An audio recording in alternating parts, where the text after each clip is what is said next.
우리 사돈끼리 이러면 안 되는 거잖아. 미선아, 사랑하는 게 죄는 아니잖아. 죽도록 사랑했지만 보고 싶지만 30평생을 보지 못하고 그리워만 하던 사람이 있었다. 그런 사람을 오늘 내 앞에 내 두 눈으로 똑바로 바라보고 있다. 이런 걸 운명의 장난이라 해야 하는 것인가? 한때 사랑으로 만났던 그녀가 이제는 사돈이 되어 내 앞에 나타났다. 이렇게라도 만난 것을 인연이라 해야 하는가? 아님 악연이라 해야 하는가? 차라리 안 만나는 것만 못하는 것인가? 드라마 같은 일이 정말 현실에도 있다는 것을 깨닫는다. 안녕하세요. 감성 FM 장마철입니다. 오늘은 63살 김동성님의 사연을 전해보려 합니다. 구독과 좋아요는 사랑입니다. 지금부터 시작할게요. 평범한 일요일 오후 한 고급 한정식집. 약간 긴장되긴 했지만 뭐 이런 자리가 다 그렇듯 형식적인 만남이려니 했다. 아내는 새로 산 원피스를 입고 왔고 나는 평소 입지 않던 정장에 넥타이까지 맸다. 예비 며느리 유정이는 이미 우리 집에 여러 번 놀러와서 얼굴을 익힌 터였다. 착하고 예쁜 아이였다. 오늘은 아들 녀석의 상견례. 아들 녀석이 복이 참 많다고 생각했다. 먼저 도착한 우리네 부부가 기다리고 있던 중 문이 열리고 사돈 부부가 들어왔다. 그 순간 나는 심장이 멈춘 듯 숨이 멎을 뻔했다. 다름 아닌 안사돈, 그러니까 예비 며느리 유정이의 엄마가 다름 아닌 어릴 적 나의 첫사랑 미선이었다. 아니, 어떻게 이게 가능한 일인가. 35년 전 그 모습 그대로. 세월은 그녀를 비껴간 것처럼 보였다. 여전히 가녀린 몸, 선명한 이목구비, 그리고 그 특유의 미소. 내 심장이 분위기 파악 못하고 미쳐 날뛰기 시작했다. 미선의 눈이 나를 향했다. 그 순간 나는 알았다. 미선이도 나를 알아봤다는 것을. 미선이의 동공이 순간적으로 흔들렸고 얼굴이 새하얗게 질렸다. 하지만 놀랍게도 미선이는 금세 미소를 지으며 자연스럽게 인사를 건넸다. 안녕하세요. 처음 뵙겠습니다. 유정이 엄마입니다. 처음 뵙는다고? 8년을 뜨겁게 사랑했던 우리가. 잠시 생각은 뒤로 하고 나도 인사말을 건넸다. 네, 반갑습니다. 옆에 앉은 나의 아내 현주는 아무것도 모른 채 환하게 웃으며 상대 사돈과 악수를 나눴다. 미선이의 남편은 군인 특유의 단정한 자세로 인사를 했다. 직업 군인이라고 했었지. 그렇다. 35년 전 친구에게 들었던 그 이야기가 생각났다. 널뛰는 심장을 부여잡고 2시간 동안 나는 배우가 된 마냥 연기를 해야만 했다. 처음 만난 사돈처럼, 예의 바른 중년 남자처럼, 행복한 가장처럼. 하지만 내 시선은 자꾸만 미선에게 갔다. 그녀가 물을 마실 때, 그녀가 웃을 때, 그녀가 딸의 손을 잡을 때. 그 모든 순간이 내게는 과거로의 시간여행이었다. 상견례가 끝나고 헤어질 때 우리는 마지막으로 눈을 마주쳤다. 그 눈빛에는 말할 수 없는 복잡한 감정이 담겨져 있었다. 놀라움, 그리움, 두려움, 그리고 무언가 더. 차에 타자마자 아내가 말했다. 사돈들 집안 괜찮은 것 같지 않아? 시내에서 갤러리도 한다던데. 유정이 엄마 정말 젊고 예쁘더라.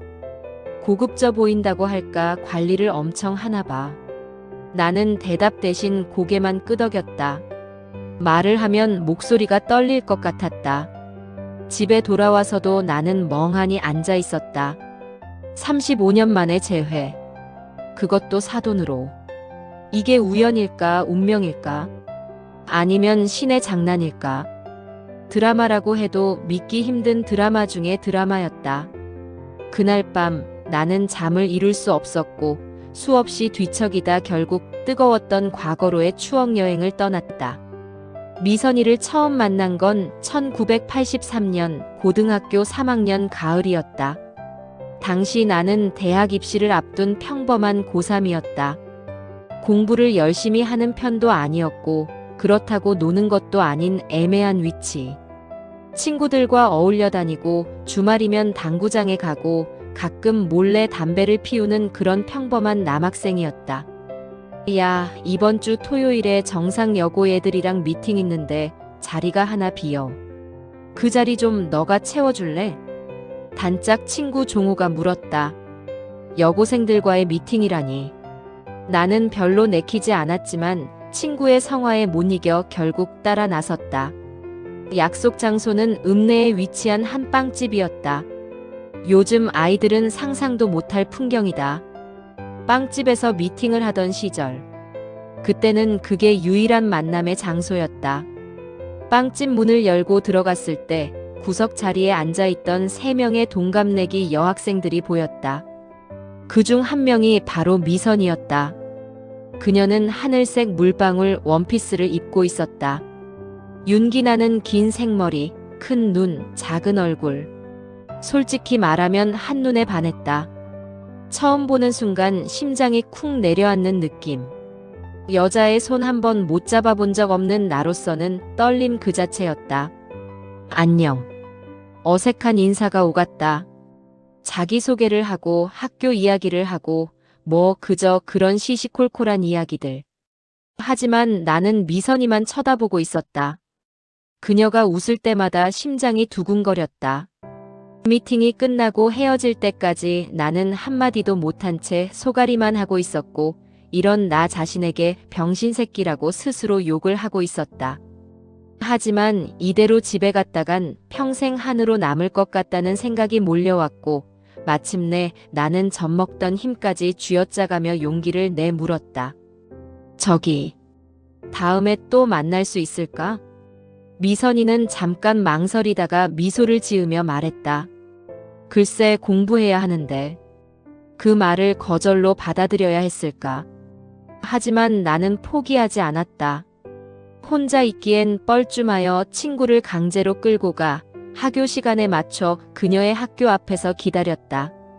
요즘으로 치면 스토킹이라고 불릴 법한 행동이었지만 그때는 그저 표현할 수 있는 방법이 그 방법밖에 없었다. 일주일을 그렇게 매일 찾아가 하염없이 기다렸다. 거세게 내린 빗방울도 온몸을 꽁꽁 얼리는 추운 날씨도 내 사랑의 콩깍지를 벗겨낼 순 없었다. 그러던 어느 날 미선이가 학교 밖으로 나왔을 때 나를 보고 걸음을 멈췄다. 왜 이러는 거야? 만나보고 싶어서. 나 공부해야 하는데. 그냥 잠깐이라도 괜찮아. 밥이라도 먹을까? 결국 그녀는 고개를 끄덕였다. 그렇게 우리의 이야기가 시작됐다. 처음에는 일주일에 1번, 그 다음에는 일주일에 2번, 그러다가 거의 매일 만났다. 고3이라는 현실은 있고 우리는 그렇게 점차 사랑에 빠지고 말았다. 다방에서 커피를 마시고 공원을 산책하고 손을 잡고 으슥한 곳에서 첫 키스까지 했다. 미선이는 나와 많이 달랐다. 집안이 좀 괜찮은 편이었다. 아버지가 중소기업을 운영했고 어머니는 전업주부였다. 반면 우리 집은 찢어지게 가난했다. 아버지는 공장 노동자였고 어머니는 아파서 매일 방 안에 누워만 있다시피 했다. 또한 형제가 3명이나 되는 집에서 나는 첫째였다. 하지만 어린 시절 그때 그런 게 눈에 들어올 일 없었다. 우리는 순수하게 사랑했고 그것만으로 충분했다. 대학 입시가 다가왔다. 나는 대전의 4년제 대학에 합격했고 미선이는 2년제 전문대에 진학했다. 멀리 떨어지지 않고 같은 지역에 있다는 게 얼마나 다행인지 몰랐다. 몸이 가깝다 보니 자연스레 우리의 연애는 대학에 와서도 계속되었다. 하지만 대학교 입학 후 나는 일생일대의 최악의 잘못을 저지르고 말았다. 같은 과 동기이자 과대표인 은선이는 미선이만큼은 아니었지만 예쁘장한 얼굴에 활발한 성격에 괜찮은 여자였다. 김동석, 이번 주말에 MT 갈 거지? 나 여자친구랑 약속이 있어서. 여자친구? 에이, 하루쯤이야. 과 사람들이랑도 친해져야지. 그렇게 시작됐다. MT에서 술을 마시고 밤새 이야기를 나누고 어느새 우리는 가까워졌다. 은선이는 미선이와 달랐다. 적극적이었고 재미있었고 무엇보다 늘 내 곁에 있었다. 반면 미선이는 전문대라 수업이 많았고 만나자고 할 때마다 바쁘다며 거절하는 턱에 점차 함께하는 시간이 줄어들었다. 하지만 은선이는 같은 과라 그런지 매일 얼굴을 보고 수업도 같이 듣고 밥도 같이 먹고 도서관도 같이 갔다. 그러던 어느 날 은선이가 말했다. 김동석, 나 너 좋아해. 나는 선뜻 대답을 못했다. 미선이를 사랑한다고 생각했지만 은선이에게도 솔직히 이미 끌리고 있었다. 그래, 이 혈기왕성한 젊은 나이에 한 여자만 바라보고 평생을 살 순 없지. 그래, 그게 현실이지. 바람을 피우고 싶어 안달난 내 마음을 나도 모르게 스스로 합리화하고 있었다. 그래, 까짓거. 나도 너 좋아해. 그렇게 나는 양다리가 됐다. 은선이와 캠퍼스 커플이 되었어도 미선이와는 계속 만났다. 두 여자 사이를 오가며 거짓말을 하고 속이고 그렇게 몇 달을 보냈다. 하지만 꼬리가 길면 밟힌다 했던가 거짓말은 그리 오래가지 못했다. 미선이가 어느 날 학교로 찾아왔고 은선이와 내가 손을 잡고 함께 있는 모습을 보고야 말았다. 이게 뭐야? 미선이의 목소리가 떨렸다. 눈에는 눈물이 가득했다. 미선아, 이건 설명 안 해도 돼. 대충 짐작은 하고 있었어. 그날 미선이는 울면서 돌아섰다. 나는 쫓아가지 않았다. 아니, 쫓아갈 용기가 없었다. 며칠 후 나는 미선이에게 전화를 걸었다. 미안해. 정말 미안해. 하지만 나 너보다는 은선이가 더 좋아지기 시작했어. 우리 그만 헤어지자. 전화기 너머로 미선이의 흐느끼는 소리가 들렸다. 하지만 나는 끊어버렸다. 비겁했다. 정말 비겁했다. 은선이와의 캠퍼스 커플 생활은 1년을 가지 못했다. 군 입대 통지서가 날아왔고 나는 강원도에 위치한 훈련 보충대로 들어갔다. 은선이는 이후 편지를 몇 통 보내오더니 이내 연락이 끊기고 말았다. 나중에 들으니 같은 학교 기계공학과와의 연합 MT에서 다른 놈과 눈이 맞았다고 했다. 사실 은선이가 지조가 있을 거란 생각은 예시당초 없었기에 작은 실망조차 없었다. 아니, 차라리 잘 됐다고 생각했다. 군대에서 괜히 보고 싶은 사람만 있어봤자 골치가 아플 거란 생각에 가벼운 마음으로 입대를 했다. 하지만 생각과 달리 군대에서의 시간은 참으로 지루하고 외로웠다. 훈련소를 마치고 자대 배치를 받아 강원도 고성부대로 끌려갔다. 고된 군 생활, 선임들의 구박, 끝없이 이어지는 근무. 그 속에서 나는 문득 미선이를 생각했다. 그녀의 웃는 얼굴, 그녀의 목소리, 그녀와 함께했던 시간들. 후회가 밀려왔다. 왜 그랬을까? 왜 은선이 같은 여자 때문에 미선이를 버렸을까? 미친놈 발정이 났던 게지. 군대에 간 지 6개월쯤 되었을까? 어느 날 나에게 편지 한 통이 도착했다. 겉봉투에 보내는 사람 이름을 보는 순간 심장이 멎는 줄 알았다. 미선이었다. 봉투를 뜯는 손이 덜덜 떨렸고 급한 마음에 서둘러 편지지를 펼쳤다. 잘 지내고 있어? 군 생활 힘들지 않아? 나는 잘 지내고 있어. 요즘 날씨가 추워졌는데 감기 조심하고. 종종 편지 주고받고 하자. 짧은 편지였다. 특별한 내용도 없었다. 그냥 일상적인 안부. 하지만 그 편지를 읽으며 나는 눈물을 흘렸고 밤새 끌어안고 잠까지 잤다. 나중에 알게 된 사실이지만 우리 아버지가 내 방에 놓여있던 수첩에서 미선이의 전화번호를 보고 미선이에게 전화를 걸어 아들이 군대에서 외로울 테니 편지 좀 써달라고 부탁을 한 것이었다. 아버지는 미선이를 며느리로 생각하고 있었던 모양이었다. 나는 망설일 시간 없이 바로 그 자리에서 답장을 써보냈고 이윽고 미선이의 답장이 오고 그렇게 우리는 약속이나 한 듯 계속 편지를 주고받기 시작했다. 보고 싶다.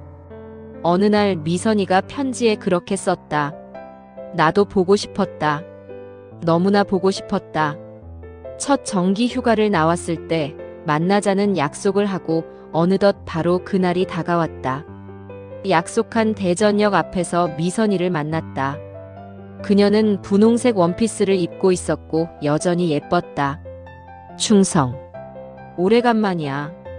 그러게. 편지는 계속했지만 얼굴을 본 건 몇 년 만이라 어색한 침묵만이 흘렀다. 하지만 이내 우리는 자연스럽게 대화를 이어갔다.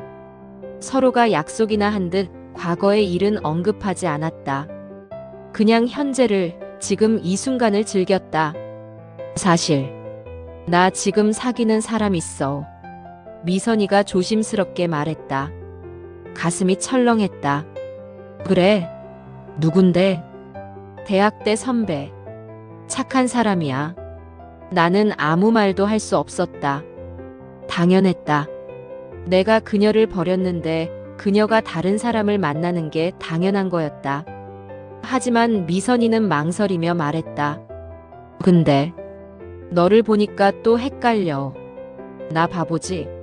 너한테 그렇게 당하고도. 그날 우리는 밤늦게까지 이야기를 나눴다. 미선아, 그냥 다시 나한테 오면 안 될까? 지금 사귀고 있는 선배는 어쩌고? 사랑이 뭐 꼭 지켜야 하는 도덕법규는 아니잖아. 마음 가는 대로 하는 거지. 나의 말에 미선이는 한참을 고민하더니 어렵게 결정을 내렸다. 그 선배와 헤어지고 나를 다시 만나기로. 이게 마지막이야. 또 나를 버리면 진짜 용서 안 해. 안 그럴게. 절대 안 그럴게. 약속해. 그렇게 우리는 다시 시작했다. 군 생활 내내 미선이는 편지를 썼고 우리는 휴가 때마다 만났다. 그리고 그 긴 군복무의 시간을 고맙게도 기다려주었다. 나는 제대를 하고 복학을 했다. 미선이는 이미 전문대를 졸업하고 작은 회사에 취직한 상태였다. 나는 아직 학생이었다. 공부 열심히 해. 내가 도와줄게. 미선이는 진짜로 나를 도와줬다. 가끔 용돈도 줬고 밥도 사줬고 책도 사줬다. 나보다 3년이나 빨리 사회생활을 시작해서 그런지 경제적으로 여유가 있었다. 미안해. 남자친구가 여자친구한테 용돈이나 받고. 괜찮아. 나중에 취업해서 2배로 갚으면 되지. 나는 열심히 공부했다. 미선이의 기대를 저버리고 싶지 않았다. 졸업 후에는 좋은 회사에 취직해서 3년만 바짝 일해서 돈을 모아 그녀와 결혼하겠다고 수백 번 다짐했다. 졸업을 하고 나는 운 좋게 전공을 살려 빠르게 취업할 수 있었다. 미선이는 나보다 더 기뻐했다. 그렇게 취업을 하고 3개월쯤 됐을 때 식당에서 식사를 하던 중 갑자기 미선이가 이런 말을 꺼냈다. 이제 우리 결혼하자. 미선아, 그건. 왜? 우리 고등학교 때 만난 것까지 하면 6년이나 만났잖아. 이제 결혼해도 되지 않아? 그렇긴 한데 아직 내가 돈은 우리 둘이 모으면 되잖아. 전세도 같이 구하고. 미선이는 가방에서 작은 상자를 꺼냈다. 반지였다. 커플 반지. 받아줄래? 여자가 남자에게 프로포즈를 하는 거꾸로 된 이 상황. 지금 생각하면 미선이는 진심으로 나를 사랑했고 자신의 사랑에 얼마나 용기가 많았는지 모른다. 하지만 당시에 나는 그저 당황스러웠다. 미선아, 미안해. 아직은 안 돼. 왜? 우리 언제까지 이렇게 만나기만 할 거야? 우리 몇 년만 더 있으면 30이야. 알아, 하지만 우리 집 사정 알잖아. 지금 당장 결혼하면 신혼집도 제대로 못 구해. 부모님께 도움을 청할 형편도 안 되고. 그럼 우리 부모님께 말씀드려 볼까? 조금 보태주실 수도 있잖아. 그 말에 나는 자존심이 상했다. 뭐? 너 부모님한테 돈을 달라고? 그게 아니라 그냥 조금 도와달라는 거지. 됐어. 나 그렇게까지 해서 결혼하고 싶지 않아. 미선이의 얼굴이 굳어졌다. 그럼 언제까지 기다려야 하는데? 좀 더 기다려줘. 내가 돈 좀 모으면. 난 더 나이 먹기 전에 결혼하고 싶다고. 말다툼이 격해졌다. 그리고 그 순간 미선이가 치명적인 한마디를 내뱉었다. 도대체 너네 집은 왜 그렇게 가난해? 그런 거지 같은 집이 어디 있어? 순간 머릿속이 하얗게 변했다. 뭐라고? 거지 같은 집? 내 집이 거지 같다고? 아니, 그게 아니라. 미안해, 나도 모르게. 하지만 이미 엎질러진 물이었다. 나는 크게 상처받았다. 6년을 사귄 여자가, 내가 가장 사랑한 여자가 내 집안을 그렇게 표현했다는 사실에. 그래, 우리 집은 가난해. 거지 같지. 그런 집안의 남자랑은 결혼 못하겠지? 그럼 헤어지자. 잠깐만, 그게 아니라. 이제 그만 만나자. 나도 지쳤어. 나는 자리에서 일어났다. 미선이가 울면서 붙잡았지만 뿌리치고 나왔다. 그게 마지막이었다. 그 후로 미선이는 계속 전화하고 미안하다고 사과도 했지만 나는 답하지 않았다. 사실 당장이라도 만나고 싶을 만큼 보고 싶었지만 애써 고집을 부렸고 자존심을 굽히지 않았다. 몇 일이 지나고 이젠 미선이도 지쳤는지 더 이상의 연락은 없었다. 그렇게 1년쯤 지났을 때 친구 종호에게서 전화가 왔다. 야, 미선이 결혼한대. 뭐? 응, 직업군인이라던데. 남편 따라 대전 떠나서 광주에 신혼집 차릴 예정이래. 전화를 끊고 나는 술을 마셨다. 혼자서 소주 3병을. 그리고 미선이에게 전화를 걸려다가 멈췄다. 이제 그녀는 남의 여자였다. 다른 남자의 아내였다. 그래, 궁상맞게 이러지 말자. 그날 밤 나는 처음으로 진심으로 후회했다. 왜 프로포즈를 받아주지 않았을까? 왜 자존심을 부렸을까? 하지만 이미 늦었다. 이젠 진짜 끝이다. 그로부터 3년 후 나도 결혼을 했다. 회사에서 만난 지금의 아내의 현주였다. 현주는 감성적인 미선이와는 많이 달랐다. 이성적이고 현실적인 여자였다. 그리고 미선이처럼 예쁘지는 않았지만 착했다. 현주에게 우리 집안의 형편을 솔직하게 말했다. 가난하다는 것, 만약 결혼하게 돼도 부모님이 도와줄 수 없다는 것, 단칸방에서 신혼생활을 시작해야 한다는 것. 괜찮아. 처음부터 다 갖춰놓고 살면 재미없지. 현주는 그렇게 말하며 미소를 지었다. 그 순간 나는 이 여자와 결혼해야겠다고 생각했다. 결혼식은 소박했다. 하객도 많지 않았고 피로연도 간단했다. 신혼여행도 제주도로 3박 4일. 하지만 행복했다. 단칸방에서 시작한 신혼생활. 현주와 나는 허리띠를 잇는 힘껏 졸라맸다. 둘 다 열심히 일했고 아착같이 돈을 모았다. 그렇게 3년 후 작은 아파트를 장만했고 첫째 아들을 낳았다. 그리고 2년 후 둘째 아들이 태어났다. 아이들을 키우며 정신없이 살았다. 회사 일과 육아로 하루하루가 전쟁 같았다. 하지만 그 속에서도 행복했다.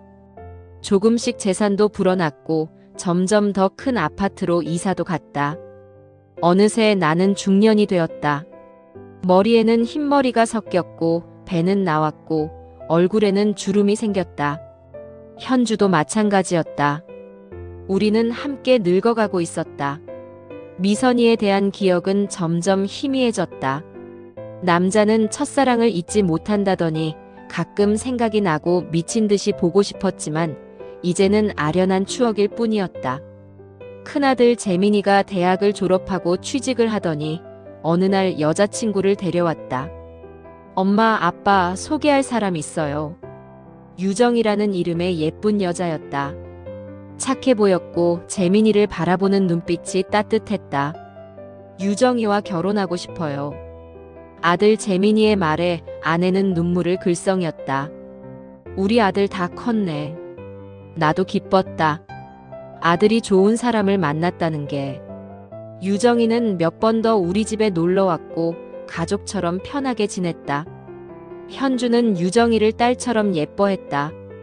그리고 현실로 다가온 아들의 결혼 준비, 그리고 상견례.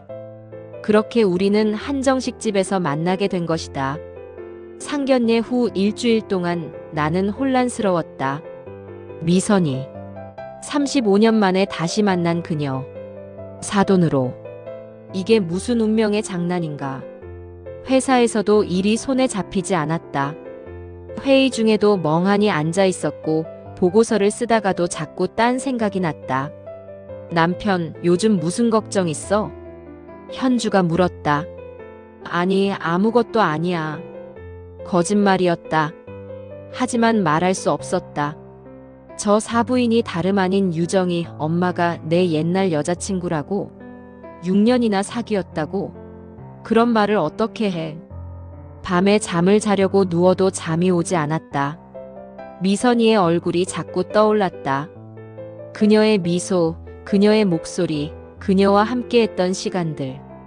그리고 상견례 때 그녀가 내게 던진 눈빛. 그 속에 무엇이 담겨 있었을까? 예비 며느리 유정이가 주말에 집에 놀러 왔다. 유정아, 엄마 아빠는 어떤 분들이셔? 나는 궁금함을 참지 못하고 슬쩍 물어봤다. 엄마는 시내에서 작은 갤러리를 운영하세요. 그림에 관심이 많으셔서.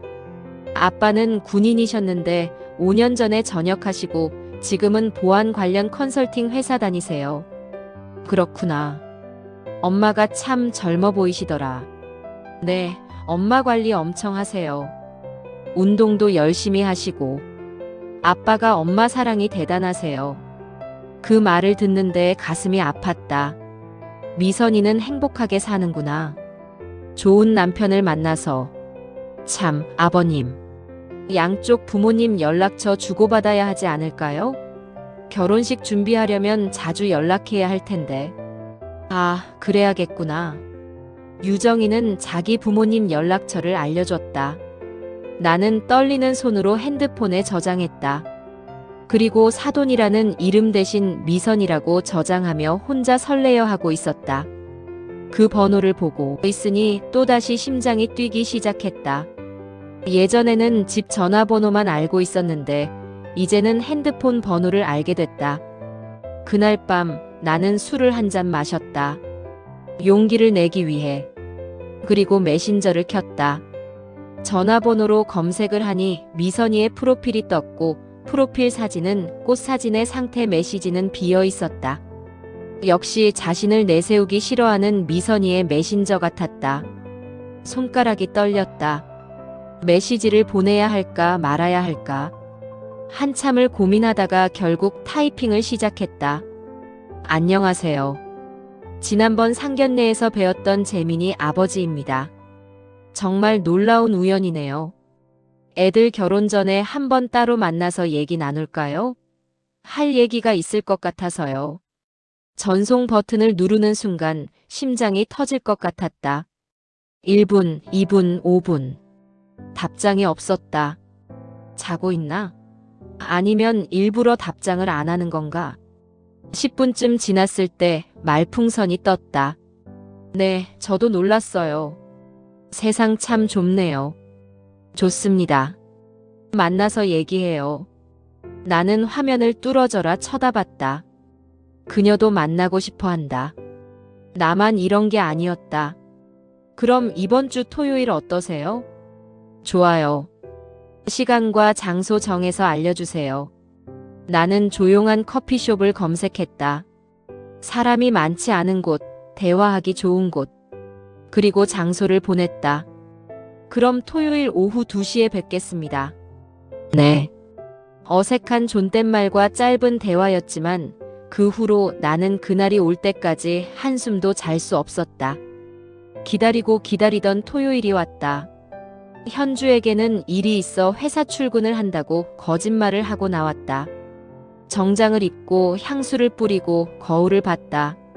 중년 남자의 얼굴이 보였다. 미선이가 나를 어떻게 볼까? 많이 늙었다고 생각할까? 커피숍에는 15분 일찍 도착해 구석 자리에 앉아 아메리카노를 주문하고 기다렸다. 심장이 떨리고 손이 떨렸다. 2시 정각, 문이 열리고 미선이가 들어왔다. 베이지색 코트에 청바지. 간단한 차림이었지만 우아해 보였다. 그녀는 주위를 둘러보다가 나를 발견하고 내 쪽으로 다가왔다. 오래 기다렸어요? 아니, 방금 왔어요. 그런데 우리 그냥 예전처럼 반말하면 안 될까? 반말하자는 나의 말에 어색해진 분위기와 침묵. 우리는 서로를 쳐다봤다. 35년이라는 시간이 그 사이에 벽처럼 막고 있는 듯 했다. 그래. 그러자. 주문할게. 미선이는 카운터로 가서 카페라떼를 주문했다. 그리고 돌아와 내 앞에 앉았다. 정말 놀랐어. 미선이가 먼저 입을 열었다. 나도 정말 꿈인가 싶었어. 우리 애들이 서로 사귀고 있을 줄은. 그러게. 세상에 우연이라고 하기엔 너무 극적이네. 미선이가 씁쓸하게 웃었다. 그 미소가 예전과 똑같았다. 잘 지냈어?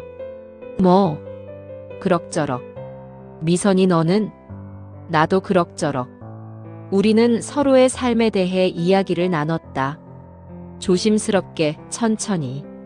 미선이는 결혼 후 광주에서 살다가 남편이 전역하게 되면서 5년 전에 대전으로 다시 돌아왔다고 했다. 자식은 딸 유정이 하나뿐이라고 했다. 나는 내 삶에 대해 말했다. 아들 둘, 회사 생활, 평범한 일상. 행복해? 미선이가 갑자기 물었다. 행복하지. 거짓말. 뭐? 눈빛 보면 알아. 예전부터 동석이 너 거짓말할 때 눈을 못 마주쳤잖아. 나는 할 말을 잃었다. 그녀는 나를 너무 잘 알고 있었다. 당신은 행복해? 글쎄, 남편은 좋은 사람이야. 딸도 잘 컸고. 그런데 완벽하게 행복한 건 아닌 것 같아. 그 고백이 공기를 무겁게 만들었다. 왜 연락했어? 미선이가 물었다. 그냥 보고 싶었어. 미친놈. 미선아, 나 사실 상견례에서 널 봤을 때 심장이 멈추는 줄 알았어. 때마침 커피숍에서 흘러나오는 잔잔한 클래식 음악이 잔잔한 분위기를 조성해주며 우리의 대화를 애련하게 만들어주는 듯 했다. 미선이의 눈이 이내 촉촉해졌다. 사실 나도 그랬어. 우리는 한참 동안 아무 말 없이 조용히 앉아만 있었고 주변의 소음만이 들리고 있을 뿐이었다. 우리 왜 헤어졌을까? 내가 바보였으니까. 자존심 때문에. 아니야. 나도 잘못했어. 그런 말을 하면 안 되는 거였는데. 아니야. 다 내 잘못이야. 너도 용기 내서 한 프로포즈였는데. 받아줬어야 했어. 미선이가 눈물을 닦았다. 이제 와서 그런 말 해봤자.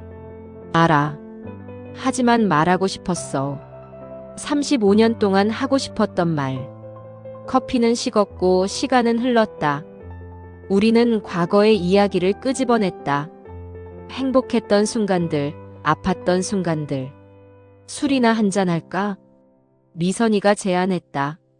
지금 대낮부터? 응. 커피로는 부족하지 않겠어.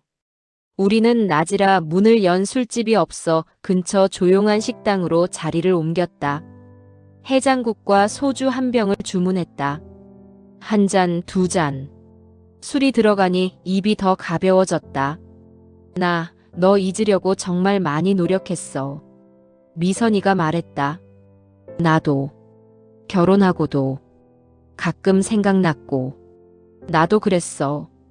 그리고 너한테 차이고 홧김에 지금 남편 만나서 결혼한 거야. 그런 말이 어딨어? 어디 있긴 여겠지. 어차피 난 너 아니면 그 누구랑 결혼해도 상관없을 만큼 너만 사랑했으니까. 미선이의 고백에 술이 더 들어갔다. 이성이 흐려졌다. 그리고 어느 순간 나의 손이 미선이의 손으로 향하고 있었다. 미친 새끼 이 손 놔. 우리 곧 있음 사돈이야. 미선이가 소리 질렀다. 하지만 나는 손을 놓지 않았다. 그날 우리는 선을 넘었다. 육체적인 선이 아닌 감정적 선을 말이다. 그 후로 우리는 매일 메시지를 주고받았다. 잘 잤어? 오늘 뭐 해? 보고 싶어. 위험한 줄 알면서도 멈출 수 없었다. 35년 동안 억눌렀던 감정이 폭발하듯 터져나왔다. 일주일 후 우리는 다시 만났다. 이번에는 더 먼 곳으로 갔다. 대전에서 차로 1시간 이상 떨어진 외곽의 한적한 카페. 이렇게까지 해야 해? 미선이가 물었다. 혹시 모르니까. 아는 사람 마주칠 수도 있고. 그렇긴 하지. 우리는 호숫가를 산책했다. 나란히 걸으며 이야기를 나눴다. 35년간의 공백을 채우듯. 남편 얘기해도 돼? 응. 좋은 사람이야. 성실하고 착하고. 딸도 정말 아끼고. 그럼 된 거 아냐? 그런데 사랑하는 건지 모르겠어. 뭐? 익숙해진 거지. 30년 넘게 같이 살다 보니. 그냥 가족 같은 느낌? 나도 고개를 끄덕였다. 현주와의 관계도 비슷했다. 당신 부인은 좋은 사람이지. 착하고 희생적이고. 내가 힘들 때 옆에서 지켜줬어. 그럼 사랑하는 거 아니야? 사랑. 그게 뭔지 모르겠어. 고마운 건 미선이가 멈춰섰다. 우리 왜 이러는 걸까? 모르겠어. 사실 이러면 안 되는 거잖아. 알아. 우리 애들 결혼하면 평생 사돈으로 지내야 하는데. 그렇지. 그런데 왜 자꾸 보고 싶은 거지? 나는 미선이를 바라봤다. 그녀의 눈에도 같은 갈망이 보였다. 나도 모르겠어. 그냥 너가 보고 싶어. 바람이 불었다. 미선이의 머리카락이 날렸다. 나는 본능적으로 손을 뻗어 그녀의 머리카락을 귀 뒤로 넘겨주었다. 그 순간 세상이 멈췄다. 우리는 서로를 바라봤다. 그리고 천천히, 매우 천천히 가까워졌다. 키스였다. 35년 만의 키스. 금지된 키스. 대학교 때의 은선이 그리고 지금의 아내와의 키스에서 느껴보지 못했던 온몸의 짜릿한 전율이 흐르는 키스. 그래, 그랬었지. 미선이는 참 키스를 잘했던 여자였지. 격렬한 키스를 마치고 우리는 한참을 서로에게 기댄 채 그렇게 서 있었다. 호숫가에서 아무도 없는 곳에서. 동석이 너가 예전에 그랬지. 우린 다음 생에 만나자고. 내가 그랬던가. 그래서 나 진짜 이번 생은 빨리 늙어 죽고 다음 생이 하루 빨리 오길 기다리며 살았어. 미선아, 나 사실 기억나? 내가 다음 생 얘기한 거. 나도 사실 너랑 같은 생각하며 살았어. 이번 생 빨리 늙어 죽고 다음 생이 되면 너를 다시 만날 수 있을까라는 생각 말이야. 하씨, 이러면 정말 안 되는데. 미선이가 울먹이며 말했다. 미안해. 아니야. 나도 원했는걸. 우리는 벤치에 앉아서 한참을 말없이 있었다. 손을 잡은 채로. 이제 어떡하지? 모르겠어. 우리 그냥 여기서 멈춰야 하는 거 아니야? 그래야겠지. 그렇게 우리는 지키지 못할 말만 계속 뱉어낼 뿐 행동으로는 전혀 그렇지 못했다. 그 후 한 달 동안 우리는 일주일에 2~3번씩 만남은 더더욱 잦아졌다. 회사에 거짓말을 하고 배우자에게 거짓말을 하고 세상에 거짓말을 하면서 드라이브를 하고 바닷가에 가고 산을 오르고 사람들의 눈을 피해 숨은 듯이 만났다. 예전에 우리 사귈 때 너가 차가 없어서 우리 버스만 탔잖아. 미선이가 말했다. 응, 미안했어. 데이트다운 데이트도 못 시켜주고. 아니야. 대학생이 차가 없는 게 당연했던 거지. 어쩌면 그때가 더 행복했을지도. 왜? 순수했으니까. 지금처럼 때가 묻지 않았었잖아. 그리고 떳떳한 총각 처녀였으니까. 맞는 말이었다. 그때는 단순했다. 사랑하면 됐다. 지금은 달랐다. 사랑하면 안 됐다. 그렇게 우리는 점점 더 대범해지며 1박 2일의 여행까지 계획하게 되었다. 어느 날 서로의 가정에 적당한 거짓말을 하고 강원도의 어느 작은 마을, 한적한 펜션을 잡았다. 주인 할머니는 우리를 부부로 착각했다. 어쩌면 당연한 거였다. 두 분 정말 다정하시네요. 자녀분들이 참 좋아하시겠어. 네. 뭐 그렇죠. 거짓말이 자연스러워졌다. 무서운 일이었다. 펜션에는 우리뿐이었다. 바다가 보이는 테라스, 따뜻한 방. 맥주 한 잔 마실래? 내가 물었다. 좋아. 우리는 맥주를 마시며 바다를 바라봤다. 노을이 졌다. 아름다웠다. 이 순간을 영원히 간직하고 싶어. 미선이가 말했다. 나도. 내일이 오지 않았으면 좋겠어. 그러면 우리 애들은 어떻게? 맞아. 우리 애들. 현실이 우리를 짓눌렀다. 하지만 그 순간만큼은 현실을 잊고 싶었다. 맥주가 더 들어갔다. 한 캔, 두 캔. 취했어? 조금. 나도. 그리고 우리는 서로를 바라봤고 더 이상 말이 필요 없었다. 그날 밤 우리는 넘지 말아야 할 마지막 선까지 넘어버렸다. 미선이의 가슴에 손을 얹는 순간 35년이 지났지만 익숙한 촉감에 예전 생각이 났다. 서로의 몸을 보듬어주고 사랑해주었던 순간들을. 커져가는 미선이의 신음소리만큼 그날 밤은 더욱 뜨겁게 달궈지는 듯 했다.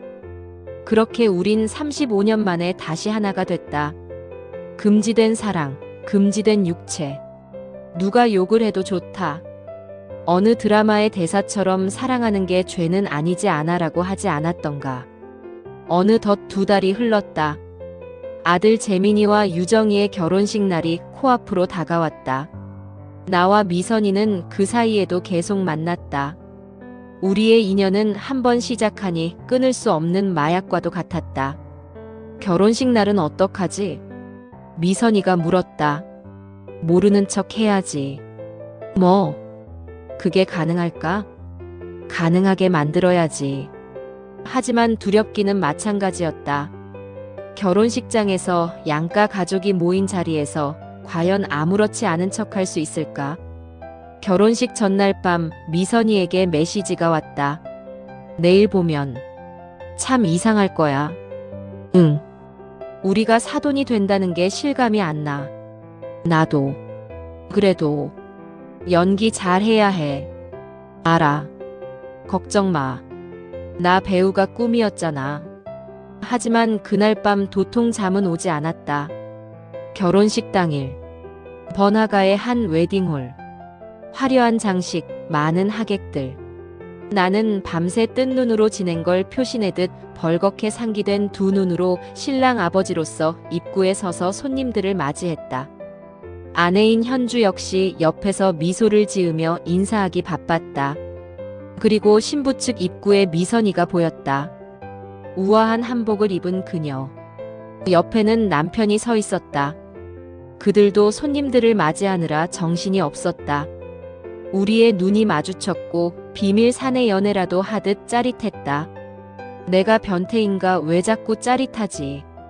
그리고 우리는 이내 시선을 피했다. 식이 시작됐다. 재민이가 입장하고 유정이가 입장했다. 아름다운 커플이었다. 줄의 말씀이 이어졌다. 두 분은 이제 부부가 됩니다. 서로를 존중하고 사랑하고 평생을 함께하세요. 나는 단상 위의 아들을 바라봤다. 그리고 며느리가 될 유정이를 봤다. 미선이의 딸. 그러고 보니 엄마인 미선이를 참 많이 닮았다. 가슴이 아팠다. 우리가 한 일이 떠올랐다. 이 아이들의 부모가 사돈끼리 그런 관계를. 생각해보면 둘 다 개쌍년 놈 그 자체였다. 식이 끝나고 피로연이 시작됐다. 양가 부모는 같은 테이블에 앉았다. 축하합니다, 사돈어른. 미선이의 남편이 나에게 술잔을 건넸다. 네, 사돈어른도. 좋은 딸 키우셨습니다. 재민이도 훌륭한 청년이더군요. 우리는 예의 바른 사돈처럼 행동했다. 현주와 미선이도 마찬가지였다. 안사돈, 피부가 정말 좋으시네요. 비결이 뭐예요? 아니에요, 별거 없어요. 자연스러운 대화. 아무도 눈치채지 못했다. 우리가 몇 시간 전까지 전화로 통화했다는 것을, 일주일 전에 함께 뜨거운 밤을 보냈다는 것을. 피로연이 끝나고 하객들이 떠났다. 신랑 신부는 행복한 얼굴로 신혼여행을 떠났다. 주차장에서 잠깐 미선이와 마주쳤다. 수고하셨어요. 네, 사돈어른도. 짧은 인사. 하지만 눈빛에는 천마디 말이 담겨 있었다. 차에 타서 집으로 돌아오는 길 현주가 말했다. 드디어 끝났네. 우리 아들이 장가 가다니. 그러게. 이제 좀 마음이 가볍네. 남편 괜찮아? 오늘 하루 종일 표정이 안 좋던데. 아니, 괜찮아. 그냥 좀 피곤해서. 또 거짓말이었다. 집에 도착해서 나는 핸드폰을 확인했다. 미선이에게서 메시지가 와 있었다. 수고 많았어. 잘 들어갔지? 응, 방금 집에 도착했어. 오늘 너무 힘들었어. 나도. 이제 어떡하지? 그 질문에 나는 한참을 멈춰 있었다. 뭐라고 답해야 할까? 아이들 결혼식 후 일주일이 지났다. 미선이에게서 연락이 왔다. 만나야 할 것 같아. 응, 나도 그렇게 생각했어. 우리는 조용한 카페에서 만났다. 이번에는 인적이 드문 곳이 아닌 시내 한복판. 더 이상 숨을 필요가 없다고 생각한 건지 아니면 마지막이라는 걸 알았던 건지. 미선이는 화장기 없는 얼굴로 왔다. 피곤해 보였다. 잠 못 잤어? 응. 너는? 나도. 우리는 커피를 주문했다. 그리고 한참을 말없이 앉아 있었다. 이제 진짜 끝내야 할 것 같아. 미선이가 먼저 말했다. 우리가 한 일이 너무 나쁜 짓이잖아. 불륜도 그냥 불륜도 아니고 사돈 불륜. 나는 고개를 끄덕였다. 알고 있었다. 애들이 결혼했어. 이제 우리는 정말 사돈이야. 알아. 앞으로 자주는 아니지만 손주도 생기고 그러면 돌잔치 때도 볼 거고. 그렇겠지. 이 관계를 계속 유지할 수는 없어. 인간의 도리가 아닌 것 같아. 미선이의 눈에 눈물이 고였다. 나도. 알아. 그런데 왜 이렇게 아픈 거지? 나도 아파. 35년 만에 다시 만났는데 또 헤어져야 하다니. 우린 참 사랑은 부족함이 없었는데 그 타이밍이란 게 많이 부족한 것 같아. 타이밍. 그렇지. 사랑보다 중요한 건 결혼할 나이가 돼서, 능력이 돼서. 그러고 만났더라면 어쩌면 너랑 나 부부가 되었겠지. 미선이가 눈물을 닦았다. 처음에 헤어질 때도 다시 만났을 때도 그리고 지금도. 미안해. 왜 너가 미안해? 우리 둘 다 잘못한 거지. 하지만 처음 연락한 건 나잖아. 나도 응했잖아. 거절할 수 있었는데 안 했잖아. 우리는 한참을 울었다. 조용한 카페에서 사람들의 시선도 의식하지 못한 채. 마지막으로 한 번만 더 만날까? 미선이가 떨리는 목소리로 물었다. 그러면 더 힘들어질 것 같은데. 알아. 그래도 제대로 된 이별을 하고 싶어. 이별 여행 가자. 나는 고개를 끄덕였다. 그래, 알았어. 일주일 후 우리는 다시 강원도 펜션으로 갔다. 처음 선을 넘었던 그곳. 이별 여행이란 멋있는 타이틀로 포장한 채 마지막 불륜 여행을 온 것이다. 가는 내내 말이 없었다. 차 안에는 슬픈 음악만 흘렀다. 펜션에 도착했다. 역시나 주인 할머니가 우리를 알아봤다. 어머, 또 오셨네요. 좋으시겠어요. 이렇게 자주 여행 오시고. 네. 감사합니다. 방에 들어갔다. 익숙한 풍경. 바다가 보이는 창문, 작은 테라스. 여기 오니까 그때 생각나. 미선이가 말했다. 우리는 테라스에 나가 앉았다. 오늘의 바다는 그 어느 때보다 차갑고 쓸쓸했다. 후회해? 미선이가 물었다. 뭘? 우리가 한 일. 나는 한참을 생각했다. 후회와 감사가 동시에 있는 것 같아. 무슨 뜻이야? 후회는 우리가 윤리적으로 잘못된 일을 했다는 것. 배우자들에게 상처를 줬고 만약 들키면 아이들까지 힘들어질 수 있다는 것. 그럼 감사는 35년 만에 다시 너를 만났다는 것. 그때 하지 못한 사랑을 지금이라도 할 수 있었다는 것. 미선이가 내 어깨에 머리를 기댔다. 나도 똑같아. 나이 60에 심장이 뛸 수 있다는 게, 죽기 전에 다시 한번 그럴 수 있었다는 게 너무 행복하다. 정말? 응. 죄책감은 엄청나. 남편한테 정말 미안해. 착한 사람인데. 30년 넘게 잘 살아왔는데. 그런데도 후회는 안 돼. 이상하지? 나 나쁜 년이지? 너 말대로 사랑은 반드시 지켜야 할 도덕법규는 아닌가 봐. 우리는 한참을 그렇게 울다 웃다가를 반복하며 앉아 있었다. 말없이 서로의 온기를 느끼며. 오늘 밤이 지나면 정말 끝내는 거야. 응. 다시는 이런 식으로 만나지 말자. 그래야지. 사돈으로만 지내. 꼭. 알아. 약속해. 약속할게. 저녁을 먹으러 나갔다. 작은 해산물 식당. 소주를 마셨다. 우리는 과거의 기억을 하나씩 꺼냈다. 행복했던 순간들, 웃겼던 일들, 사소한 다툼들. 동서가 너 우리 첫 키스 기억나? 당연하지. 우리 100일째 되던 날 초등학교 운동장 벤치에서. 기억하네. 벚꽃 피었을 때. 미선이 너가 키스하기 싫다고 도망갔었잖아. 부끄러웠어. 처음이었는걸. 나도 처음이었어. 거짓말. 서툴지도 않았으면서. 진짜야. 너 말고는 없었어. 미선이가 나를 빤히 쳐다봤다. 나 배신하고 대학교 때 만난 은선이랑은 키스 안 했어. 정말? 응. 섹스만 했어. 뭐야 그게.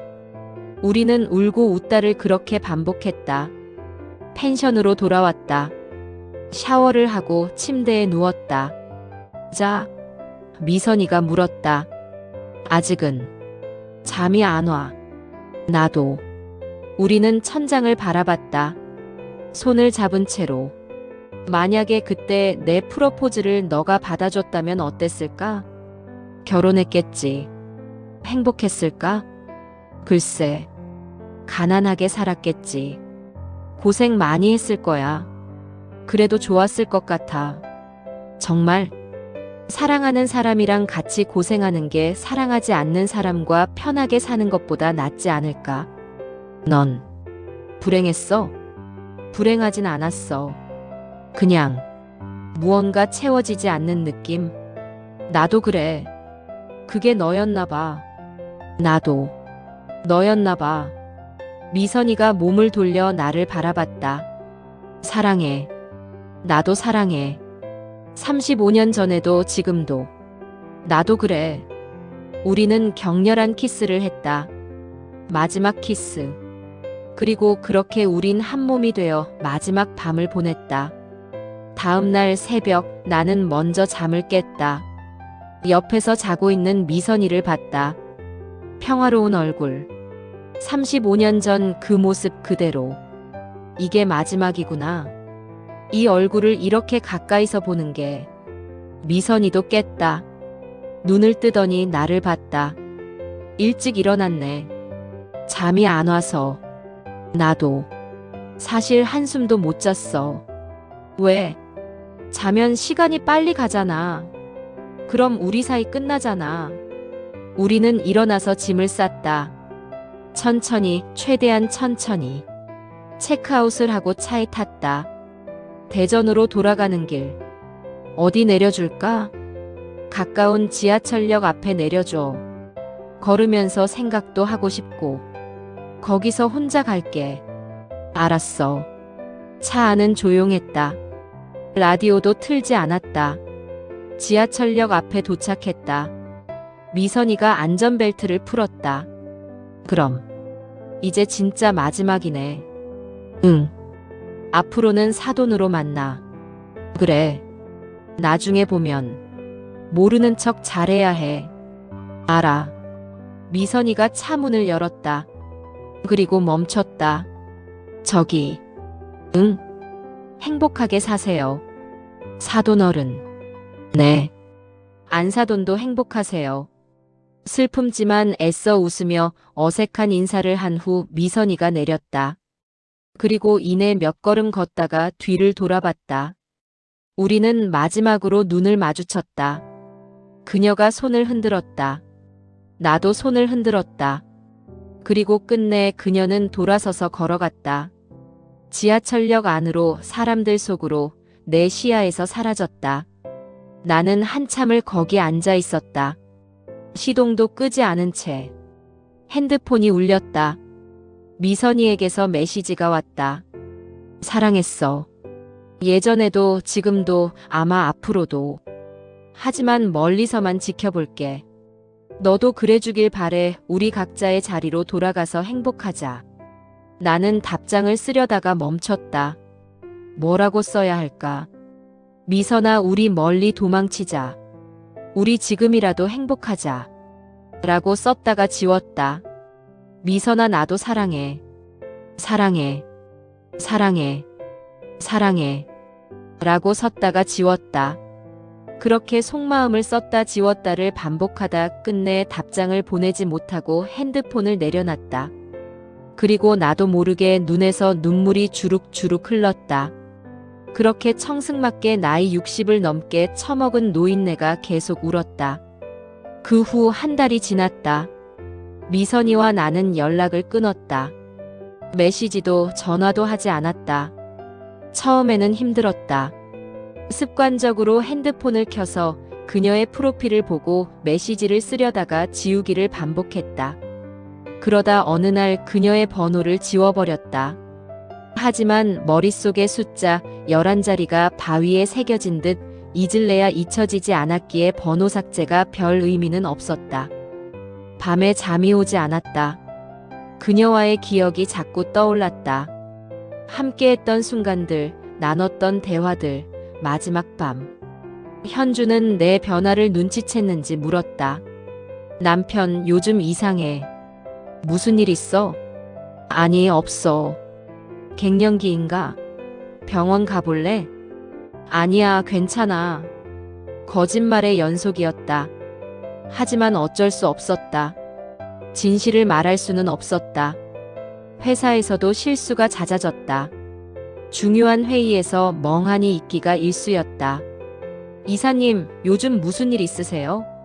집중력이 많이 떨어지신 것 같은데. 죄송합니다. 개인적인 일이 좀 있어서. 가정의 문제라도? 아닙니다. 금방 괜찮아질 겁니다. 하지만 괜찮아지지 않았다. 미선이를 잊을 수가 없었다. 어느 날 아들 재민이에게서 전화가 왔다. 아빠, 이번 주말에 장인어른 장모님이랑 같이 식사하기로 했는데 아빠, 엄마도 같이 하실래요? 심장이 멎는 줄 알았다. 그래, 우리도? 네, 양가 부모님끼리 친하게 지내시면 좋잖아요. 그래, 알았다. 전화를 끊고 나는 한참을 멍하니 앉아 있었다. 미선이를 다시 만나야 한다. 사돈으로서. 사실 그렇게라도 보고 싶었다. 그렇지 않으면 미쳐버릴 것 같았으니까. 주말이 왔다. 한적한 한정식 집에서 양가 부모가 모였다. 한 달 만에 보는 미선이. 그녀는 차분한 표정으로 앉아 있었다. 어서 오세요, 사돈 어르신. 미선이의 남편이 반갑게 인사했다. 네, 오래간만입니다. 우리는 자연스럽게 인사를 나눴다. 미선이와 눈이 마주쳤지만 짧은 순간이었다. 요즘 애들이 잘 지내는 것 같아 다행이에요. 현주가 말했다. 그러게요. 유정이가 행복해하는 거 보니 저도 좋아요. 미선이가 답했다. 자연스러웠다. 완벽한 연기. 식사가 시작됐다. 음식을 먹으며 이런저런 이야기를 나눴다. 안사돈께서 갤러리를 운영하신다고 들었습니다. 내가 물었다. 네, 작은 갤러리예요. 취미로 하는 거죠. 대단하십니다. 저는 미술은 잘 몰라서. 언제 한번 놀러 오세요. 구경시켜 드릴게요. 평범한 대화. 하지만 내 심장은 미친 듯이 뛰고 있었다. 미선이도 마찬가지였을 것이다. 하지만 그녀는 표정 하나 흔들리지 않았다. 저희 집사람도 요즘 뭔가 취미를 가져볼까 하는데 뭐가 좋을까요? 미선이의 남편이 물었다. 글쎄요. 사람마다 다르니까요. 사돈은 무슨 취미 있으세요? 나는 궁금하지 않았지만 어색함이 싫어 물어보았다. 저는 뭐 특별한 건 없고 요즘 등산을 좀 다녀요. 등산 좋죠. 저희도 가끔 가는데. 이런 식의 형식적인 대화가 1시간 넘게 이어졌다. 우리는 완벽한 사돈 관계를 연기했다. 식사가 끝나고 헤어질 시간. 오늘 즐거웠습니다. 자주 이렇게 뵙죠. 그러시죠. 단번엔 저희 집에서 밥 한번 먹어요. 좋습니다. 주차장으로 가는 길, 잠깐 미선이와 단둘이 마주쳤다. 괜찮아? 그녀가 작은 소리로 물었다. 응, 미선이 너는? 나도. 괜찮아. 거짓말이었다. 둘 다 알고 있었다. 힘드네. 그래도 잘했어. 너도. 이렇게 계속할 수 있을까? 할 수밖에 없잖아. 그때 현주의 목소리가 들렸다. 여보, 뭐해요? 빨리 가요. 알았어. 나는 미선이와 헤어졌다. 다시 각자의 배우자에게로. 차에 타자마자 현주가 말했다. 사돈분들 좋으시다. 교양 있으시고. 그러게. 유정이 엄마는 진짜 동안이다. 나이가 믿기지 않아. 남편은 아까 왜 그렇게 긴장한 것 같았어? 손도 떨리고. 그랬어? 응. 사돈 만나는 게 아직까지 그렇게 부담스러워? 아니. 그냥 좀 피곤해서. 또 거짓말. 집에 돌아와서 샤워를 하는데 핸드폰에 메시지가 왔다. 미선이었다. 오늘 수고하셨어요. 정말 힘들었어요. 하지만 우리 잘했어요. 앞으로도 이렇게 지내요. 그녀의 존댓말에 선을 긋는 것 같아 서운했지만 나는 한참을 고민하다가 답장을 보냈다. 응, 우리 잘했어. 힘들었지만 해냈어. 앞으로도 잘할 수 있을 거야.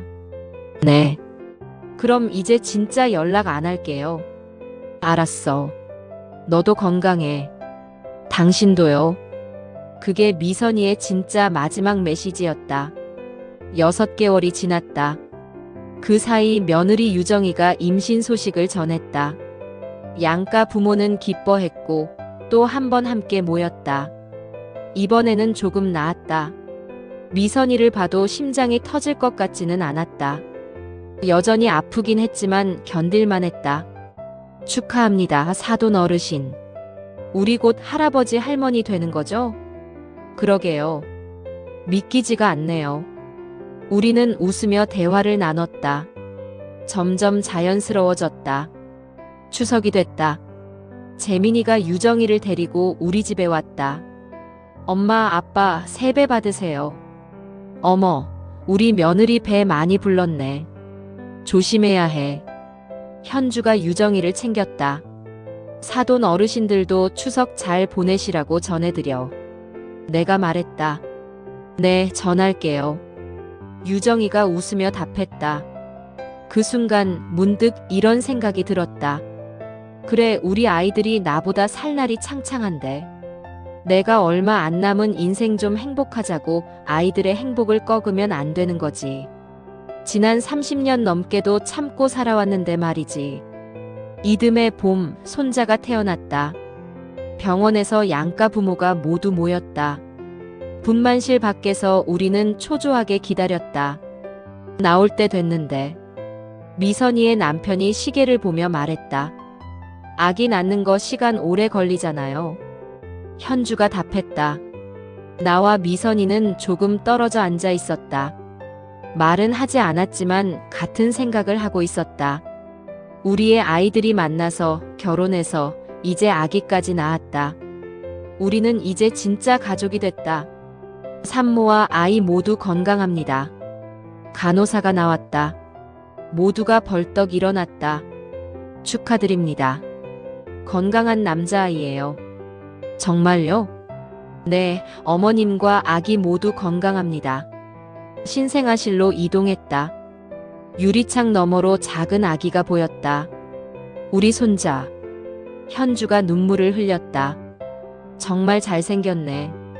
미선이의 남편도 감동했다. 나는 유리창에 손을 대고 아기를 봤다.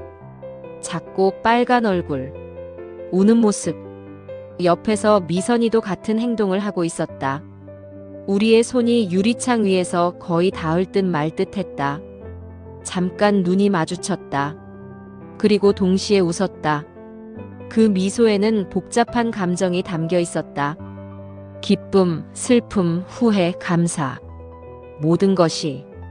그렇게 1년 후 정신없이 분주한 식당. 어느덧 손자 강준이의 돌잔치 날이 다가왔다. 그 자리에서 다시 한번 미선이를 볼 수 있었다. 많은 사람들의 환호 속에 건준이는 돌잡이로 돈을 잡고 아들 재민이의 친구들이 축가를 불러주고 아내 현주는 친지들과 이야기를 나누라 정신이 없었다. 그 어느 날보다 행복한 날이어야 했지만 시끄럽고 정신없는 분위기 속 나는 구석자리에 앉아 술만 들이키고 앉아 있었다. 그때였다. 미선이가 조용히 내 옆에 앉아 말했다. 왜 그렇게 술만 마셔요? 그냥 오늘따라 술이 맛있네. 사람들이 의심하면 어쩌려고 여기 앉았어? 사돈끼리 얘기도 못하나요? 누가 의심한다고. 그런가. 손자 이름 건준이. 동석 씨가 지었지? 아무리 그래도 손자 이름을. 예전에 미선이와 내가 연애하던 과거 시절. 나는 우리가 결혼해서 아들을 낳으면 꼭 외자로 김건우로 이름을 지을 것이라고 얘기하곤 했었다. 하지만 미선이는 건이라는 외자보다는 준이라는 외자가 더 예쁘다며 김준우로 짓자며 늘 농담 반 진담 반의 의견 차이를 보이곤 했었다. 아들 재민이가 할아버지인 나에게 손자 이름 장명을 부탁했을 때 나는 그때가 생각나 미선이와의 못다 이룬 사랑의 한을 풀고자 손자 이름을 김건준이라고 지었다. 미쳤어. 아무리 그래도 손자 이름을. 미선이가 주위 눈치를 살피며 말했다. 그렇게라도 해야. 아니 그래야 너와 마침표를 찍는 기분이었어. 나의 말에 미선이는 아무 말도 하지 않고 눈물을 글썽이는 눈동자로 나의 얼굴을 뚫어지게 쳐다보고만 있었다. 그때였다. 미선이의 남편. 아니 사돈이 다가와 내 앞에 앉으며 말했다. 아이고 사돈 왜 이렇게 술만 드시고 계세요? 아 네. 손자 첫 돌이라 기분이 좋아서 그렇죠. 미선이와 단둘이 조금만 더 얘기하고 싶었다. 하지만 그럴 수 없음에 짜증이 밀려왔지만 최대한 표시내지 않고 바깥 사돈의 이런저런 질문에 친절하게 응대하려 노력하였다. 그나저나 이제 손자가 하나 있으니 손녀도 하나 봐야 될 텐데 말이죠. 네 그러면 좋죠. 아니 여보 사돈어른 안주 좀 챙겨드려. 빈속에 술만 먹는 나를 보며 미선이 남편이 말했다. 분위기 파악 못하는 미선이의 남편. 아니 분위기 파악을 못하는 게 당연한 거였다. 이건 미선이와 나만의 비밀이니 말이다. 나와 미선이를 앞에 두고 이런저런 넋두레를 하는 미선이의 남편. 미선이와 나는 이미 테이블 밑으로 손을 부여잡고 있었다. 아무도 모르게 수백 번 다짐을 했건만 머리와 마음이 하나가 되지 않음에 고통스럽다. 이 손을 부여잡고 앞으로 나도 내가 어떻게 할지 모르겠다. 이런 내가 미쳤다며 사람들이 돌팔매를 하거나 욕을 한다면 이렇게 당당히 외쳐보련다. 사랑한 게, 아니 사랑하는 게 죄는 아니잖아.